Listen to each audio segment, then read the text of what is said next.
Hi, Rosalie here, and welcome to the pilot episode of my Dawn of Annwn beta playtest. Dawn of Annwn is a campaign I've been running since 2020 that's Pathfinder and D&D 5e compatible, along with pretty much any system that you know how to convert it to. This playtest is DM'd by me, the author, and we get to test out these things that I've never been able to test before. So some quick information to get started before you dive into it, just because there's a bit of a prequel through this. Dawn of Annwn is designed currently to where you can just drop your players in from any campaign they're currently doing, as long as they're between level 30 and 5 with some alterations if you do DM it. I was originally running it out of the Abyss campaign, but we had some players leave because of burnout, and now we have some new players that are joining us to come to Annwn. My players were level 5 when they switched from out of the Abyss to Dawn of Annwn. You'll hear me refer to Yong and Dax as the OGs. That's two of them that are still from the original campaign. You're also going to see a drow named Sereth. He's a DM PC. In other words, I run him as an ally for my players. And out of the Abyss, this isn't really a spoiler because it's right off the bat, you are surrounded by 10 NPCs, also in the drow prison with you. That's where you start. But we all fell in love with Sereth for reasons you'll see, and so he joined us for Annwn, at least for this first chapter. There will be more videos to come where I focus on each character individually to give you some of their backstory, working with the players to do so. I do post a lot of D&D content on TikTok as well, and if you want to learn more, you can go to dawnofannwn.com, ANNWN, with dash between the words, and set up a newsletter. That way you'll know when the Kickstarter starts. But for now, welcome to the beta playtest run by the author. Thank you. All right. So, as the Abyss, you two have Dax and Young, sorry. It's like an asshole. It's like, yeah. I say Young. yeah. I mean, yeah, more of a. I'm working on it. Yeah. Once I get used to it, I will get it. Just, everyone else can say yeah. I want to be perfect. Yeah, that's Yeah. Respect the culture. I know. The D&D equivalent culture. Yeah. It matters so much. I'm rich. Stay safe. Yeah. So when we last left off with the two OGs here, you two were just now dealing with this mysterious character made of lilies and flowers. You had the tiefling bard Carmen with you, and the Leonin artificer with you, Atlas.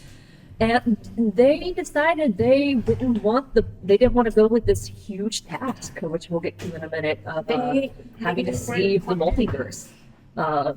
They went to go get married instead. It was above their pay grade. Yeah, it was above their pay grade. So they went back to help out with the Abyss. They brought Eldath, the dwarf that's part of the Abyss too, and Darren Joe back because we didn't want to deal with them. We just like Darren. I couldn't send certain people like Bopito up there and just be like too much for that. But anyway, that's where you two currently are, and kind of frozen in time for you guys right now. The character Death, the easiest way to just refer to him to. Carmen and Atlas take their leave. He sends them back to where they were, and he says, A party of two is not going to be strong enough within your capabilities to solve the issue of the new. So I will bring forth more allies to assist with this. Yeah, that would be great. I mean, it's just two of us, yeah. 'Cause I don't think we can, save the universe or something, whatever. As powerful as we are, I don't think, unfortunately, I'm not being paid for this. So. One of the rules of existence is you need at least 4 people to form, a typical successful what they call party. Yeah, that is the rule. Have you ever been to a party? Party? Yeah. his sister invented parties. All right, so you two are in this weird gray plane, calm aura going on, and we're moving on to our new friends. Who would like to go first as to what you are currently doing? I think you'd be the easiest, right? I was currently in the woods, using my claw to cut open a dead body I just randomly found. Like a dead humanoid or like a dead animal? Dead humanoid. I'm just curious about how he died. Does your character even care about what species or race this thing is? No. No. I just want to know, how this thing passed. All right, awesome. So you're currently clawing like a fungus. Yeah, using my. Like an auto. The autopsy. One claw instead of a. Yeah, just using my finger. Instead of a surgery knife, or what they call it, I forget the Scalpel. scalpel. Thank you. So you are currently scalpeling with your claw down the middle of this dead body's chest to take a look at the lungs and heart. And so you maybe how this guy got, whether he died of like heart failure or Like lima. choking. Yeah, there's like he's just kind of there. There's no wounds on him, so who knows? This guy could have been asleep, frankly. Really are having to just come across things and cut it He's open. used like a sleep spell on a higher level on him and then walked away. They stole his shit. I don't know. So you're doing that, and then suddenly you find yourself in a mist of grays and reds. They're kind of fighting for it. It's a fog surrounding you. And suddenly you are in this purely gray plane. The quote unquote floor is this, it's not like cloud fog, but it's like clearly a soft, invisible kind of floor with just gray beneath it. And all around you is like this never ending kind of more fog, but into the distance kind of thing with the skies like a nice bright gray. And you are here, you see all of a sudden, how do you react to your character suddenly being in this weird gray plane? Like you're mid-claw, surrounding this guy, and then you're just here and the body's gone. You're just here. What's going on? I was literally in the middle of cutting a body. I want to go back. And who are you guys? Yeah. Should I pause? Yeah, you need a nail trim. That's a way to introduce. Atlas had standards. Wow. So you're here suddenly. Pause. Mr. Drago. What are you in the middle of?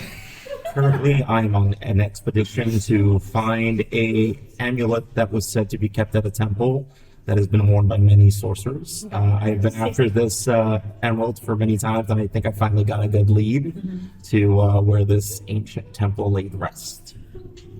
Stop me if you don't want to do this, but I like to think that you went through this dungeon on your own. It was more of a puzzle dungeon than anything else, not really a lot of combat. You get to That it. sounds like me. You get through it, and you're at the you find this amulet, and it's on like this neck mannequin, like what they use for jewelry, but it's stone, an altar in the middle of this room with like light shining on it from like the sun coming through from this little open ceiling there. And you're walking up, and for sure it's the amulet. You're reaching for it, and then you're in this strange gray plane, and that's no longer in front of you. So, I'm gonna be real. Daddy's gonna kill himself. so suddenly you're here. It's gone. You don't. What happened? I look around. Who is responsible? Mr. Dax, are you responsible for the interruption to my journey? No, I don't. Death, you know each other? Death sent you here. Death. You hear them say death and point to the flower guy. That's Death? Yeah, it's pretty cool. Dude, oh my god, I love you. Death says to you, "Greetings, child. You are the monk of the one death." Yes, I've been literally studying death forever now. I just want to know how you work. I didn't know you were a being. I mean, I have this form, however, I'm still technically a existential concept. so are you real or not? I will answer in time. Cut to Melody. Say that she's like in the town square and just playing music for a group of little children because she's a sweetheart. Yeah. All right, so you're playing your what's it called? A lyre. Yeah. For the children. You playing like an upbeat. Yeah. It's a little upbeat song. The kids are dancing. Yeah. It's a good time. So you're playing a lyre. Kids are dancing. The adults all around you are enjoying themselves too. The kids are adorable. All these kids they're covered in dirt and stuff. They're these poor kids, but they deserve happiness too, obviously. Awful to have to imply. But you're not that kind of aristocrat, obviously. You think you have morals, unlike a lot of them in the real world too. But They're poor. yeah, I mean, She probably is like unaware that like people like don't have money. She just thinks that that's like a fun little choice that they made. but you're full supporting, and you're She's like, yeah, I love this for you, and she has no idea that. Dirt is in fashion this season. Yeah, it must be. So what goes through her mind when she thinks she needs to help someone? Then I think she kind of gets the sense because her insight's kind of high. Yeah, it's like, I think she'd be able to tell if somebody was upset, but she probably would not understand why they were upset. As a sense, as a She like self. she As an empath. yeah. You use your stool ability. Yeah. Which background real quick, Stool is another NPC from Out of the Abyss. He's a little mushroom dude, a little Wakana sprout, who he was just kind of a little guy in the Abyss playthrough where he just kind of played elevator music to communicate. And we loved him, but he couldn't come to a new really because he would just shrivel up and die. But our lovely new bard / rogue Melody is going. I gave her the telepathy feat slightly, so she could be our new elevator music stool. Because that's probably all that goes on up there. And that we'll use that. You're an empath. She's an empath. Yeah, because literally everything happens around you. You're playing the lyre for the kids. The adults are enjoying themselves. You're actually bringing joy and happiness to these people who were just, distraught, sad, that kind of thing. And I'm sure it's bringing you some joy too. You don't really know what's going on. You just know, let's make this day happier. Yeah. Um, People are smiling now, and smiling is good. yeah. So as you're playing your song, you're in the middle of it. You're really having fun and doing it, closing your eyes. And then you're still playing, but suddenly it starts to like echo, but also kind of stop as if it's hitting like a distant wall. It's a very strange sound. You've never heard your lyre make this sound before. So what's your reaction? You are on this new plane with you in your eyes. I'd like to go home now. You just immediate like, I want to go home. Yeah, this isn't fun. I'd like to go now. You don't even know what's going on. You just No, know I'd this like to there's no leave. color here. Yeah, I'd like to leave. Yeah. And then you see this ragtag party. I'd still like to leave. Could you keep playing? Sure. Any requests? Yeah, any song requests? That's the one thing she doesn't memorize is a bunch of songs. Yeah, She yeah. loves music. Yeah. All right, you're all here. You guys have all seen the tabaxi come up, and then followed by this dragon board come up, and you and Dax know each other. What a coincidence! And people all of you have been like kind of, oh man, so close situation. You were just in like what happened situation, Melody, and you all suddenly appear. And you see this beautiful blonde girl. You see this very noble-looking dragonborn. You see this very where do I think of the word crisp-looking monk? Like very yeah. He's got swagger. Very like, And you look like how do I explain it? You look like you have yourself together, whether you do or not, because you're a monk. They tend to have their shit together. At least I'll take that. It's got followed by also our blue cobalt friend. Yeah. And our wood elf paladin and Seraph. And Seraph. has been kind of in the background watching. He's Doing good with everybody? He's just kind of like, well, this is happening. I guess, am I really supposed to be a part of this? You good? Yes, I'm highly confused, as we all are. Good. Can you hold his paw down real quick? Sarah holds his paw? Yes. Holds his paw. All right, stay still. Why are you grabbing my hand? Filing your nails. Oh. He just kind of awkwardly holds a hand. It's a nice firm. I need these stuff. So that is the being that got me here. Yeah, he's dead. I would love to work with him. Well, I mean, he's right here. I'm like, your manager. Where's HR? You have to guess himself. Don't have to be your manager. I'm the ultimate manager. Oh, God. I'm gonna have a draconic Karen moment. Oh, Karen. Okay, Ken. All right, so you turn to death. See this strange flower, black and white lilies. Your kind of hood that goes from top is black to kind of white at the bottom, and he's got this tall staff that loops around itself and then back down. Everyone roll a religion or history check if you want to see if you can't recognize that anything about him. Okay, what did everyone get? What did you get? Fuck. 10. Fuck. 10. 10. No, wait. Zero. It doesn't like fuck. 24. 24 from Dax. Yeah. 2 from Drago. 8. 8 from Melody. Okay, Dax. You recognize his staff is it reminds you of the world tree, the tree of life almost. It's an infinite loop, so it couldn't come from any regular old tree in a sense. So it's likely part of the tree of life is what you're getting from it, especially since it has it continues to have some flowers on it, really small ones. Yeah. So fun fact. That's kind of weird. Because, I mean, your staff comes from, like, the tree of life, right? But, like, you're dead? This is the tree of life, in fact. I Oh, don't see a tree around them. it looks like a twig. Like just a staff or stick or something. Not like a full tree. Life and I share this. It is our combined efforts that make the system to be within balanced. Bi-weekly, you know, you get them 1 week, she gets them the other week.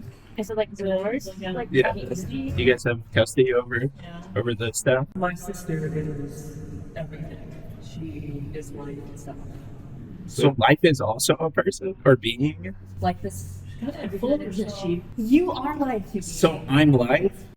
yes. Will that staff return me So- back to my quest? Allow me to introduce everyone and to why you're here. If you must. Do I also get custody over the staff? I'm afraid not.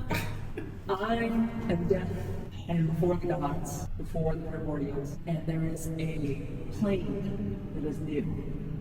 It has come to fruition the evil afterlife planes, the lower planes, colliding into one giant plane. This new plane has been dubbed anew.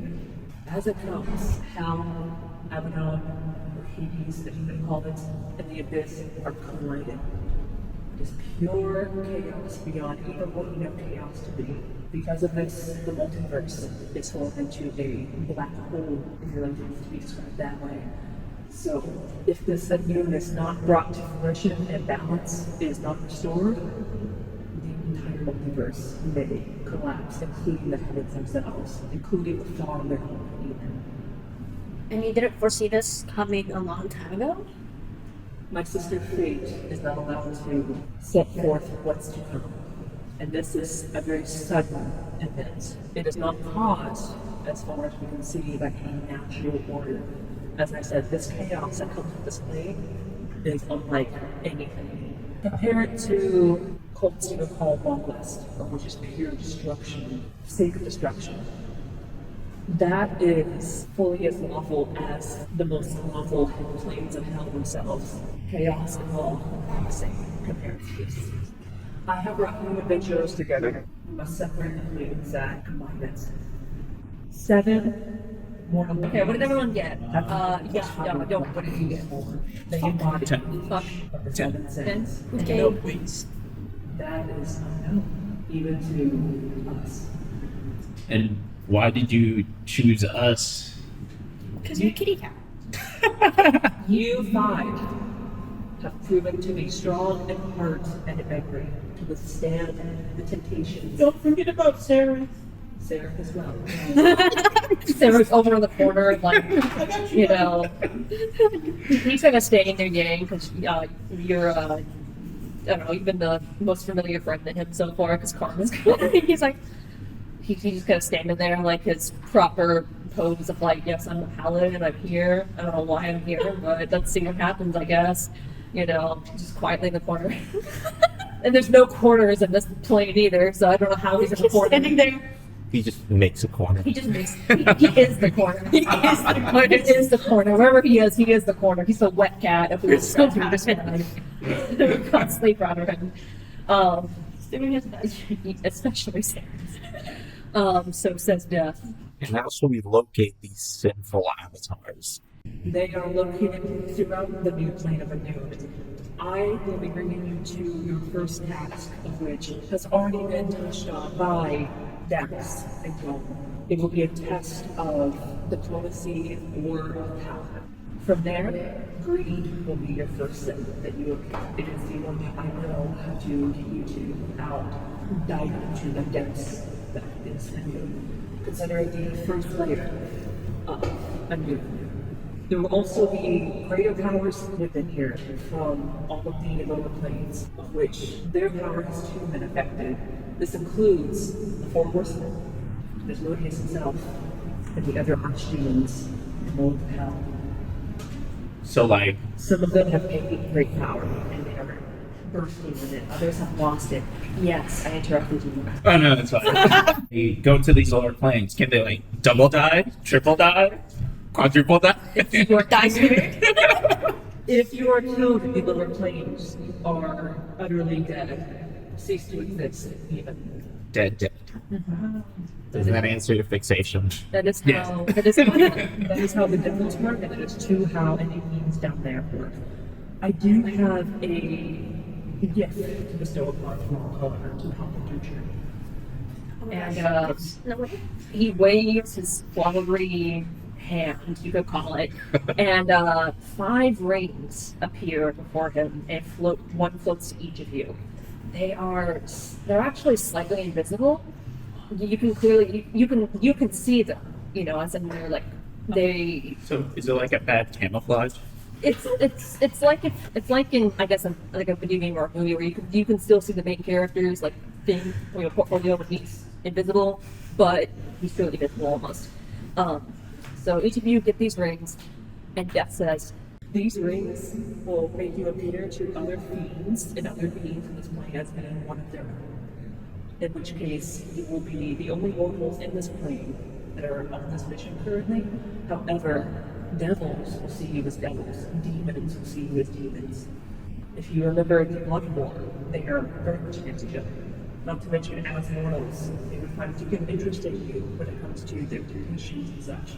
This will not make your being invisible in the sense of being non-detected or in being not seen. You're not invisible, but your species, your race, will be seen as whoever's race is currently coming you. Damn, so we just have to roll for gaslight. Oh, that's really cool. It looks really nice. Thank you, man. Did you get one? Really cool. he could have got one too. Yeah, sorry, there's 6. Will disguises work? He makes a sick one for Sarah because he forgot. Death forgot. Yeah, I was like, we can share. It's close. You put it on Sarah's ring finger and he doesn't know what that means. He's just like, oh, Julia, I've never And I had thought I was the orphan of the bunch. Sarah. Sarah really is an outcast. Sarah's Don't talk to him like that. We love him. You have an absolute weirdo to do. And he's, like I said, he's the Galair of his team. If you saw, yeah, if you know, Brings a hat fantasy. around. Yeah. Just less, he's a lot handsomer, I guess I could say. He's good looking, and that's it. Yeah. Just like you. Don't stand from I dig it, my drachme. Fun fact about Sarah, the whole reason he became a heartthrob is because I made a joke. Out of the Abyss, you guys stole the armor off of, chained up, and put in a chest the handsome lieutenant who was all peacockish about hey, I'm the lover of the main lady, and like, haha, I'm better than you. So he took his armor, his wolf armor, gave it to Sarah, and I made the joke of like, he's way more handsome than the other guy. And suddenly he was like, ooh, heartthrob.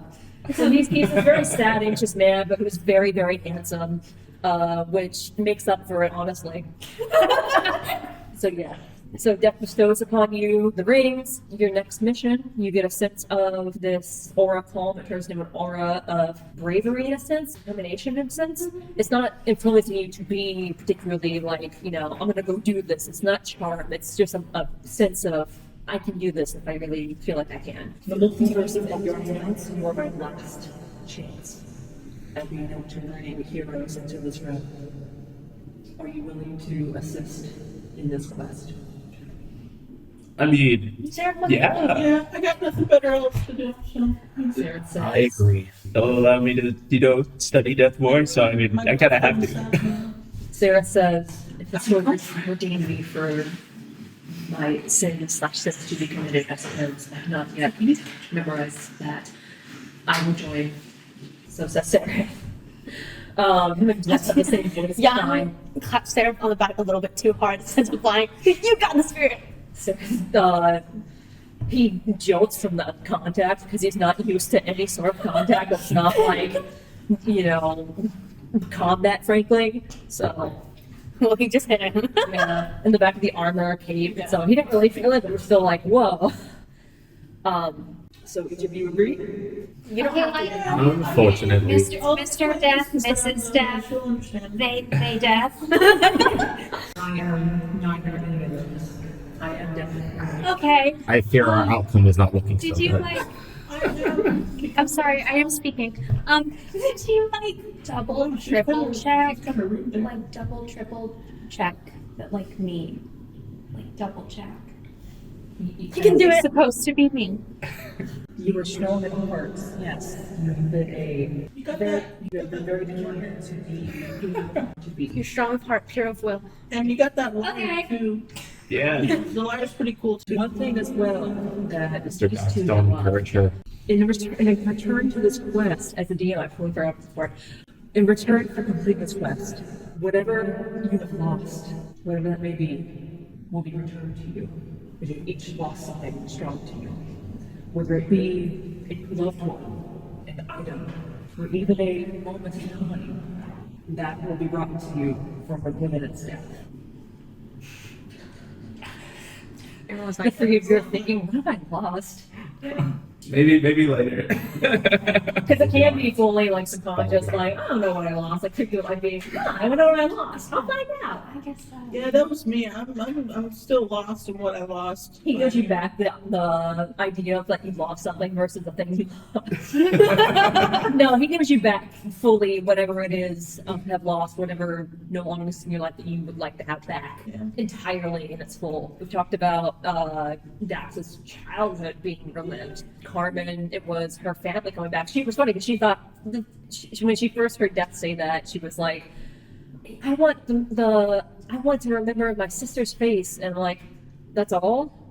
Like, you haven't lost her. So it took her a minute to realize, oh, the thing I've lost, my parents. I'm pretty okay with the death, actually. Like, Jesus, okay. Atlas, I forget what it was. But anyway, example, Mr. Bruno's losing it over here. She's so well adjusted to death. You know, your parents, your dead parents, you're not great. They're probably in heaven right now. It's I'm used to, I've come to terms with their death. I can get them back. I've already got this. It's fine. I've moved on. I've got their money. We're good. Yeah, I think still Dax is like he doesn't realize that he lost his childhood. Yeah, this is He's just like, like, you just kind of was chosen for him. yeah, like that's how it was. All of you can think of it. For Yashi, he's very conflicted because he's probably just come to terms with like the death of his squadron and the death of his old situationship, and now everything is coming back, and he's like, damn. You need, you The can death of tear the up a little bit. situation. Sarah sees you tear up a little bit. He doesn't fully. He lost his. He's in the redemption oath, so he's lost his confidence in himself for one, obviously. Or people will get you some Prozacs. Yeah, so he's either gonna gain back his connection to Lolth or himself as a person. Who knows? His memories. Yeah, that too. Yeah, it's a more obvious thing. I asked, are you able to replace knowledge that I never had, so then technically didn't lose? Did you lose the opportunity to gain this knowledge? Yes. Yeah, when you brought me here. It will still be there when you arrive. If you do. If you Say that. Young does. Young does. You have to read the Sarah says it as well. You say it at the same time. If we- Clearly, you're the upbeat one in the bunch. I read the bottom text. Yang's like the realist, and then Seraph is like, he's not even a nihilist. He's a pessimist. He's a pessimist, yeah. Then we have the Me and him will get along optimistic just one fine. over here. Ratsy is probably more of a realist, possibly a I just said it. Optimist. No, nihilist. Oh, okay. Yeah, but possibly optimistic.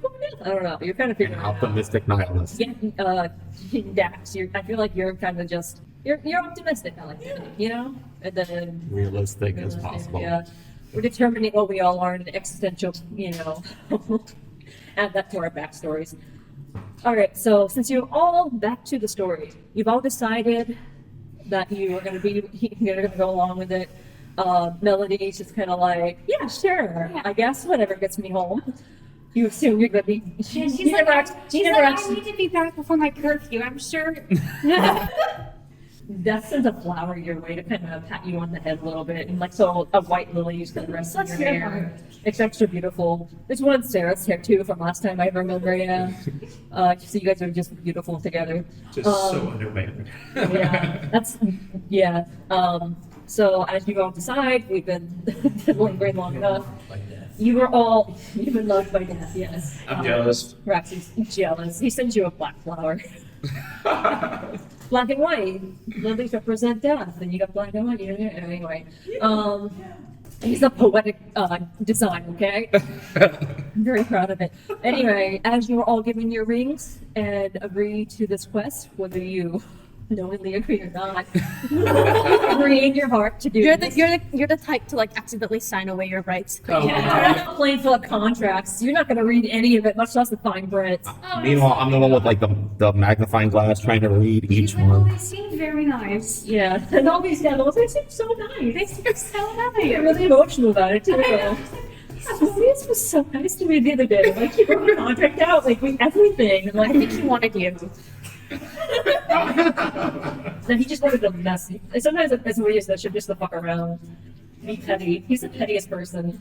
Yeah, I think he's so real for that, actually. He's the OG evil. He's so petty about it. He's the ultimate warrior politician. So yes, lawful evil.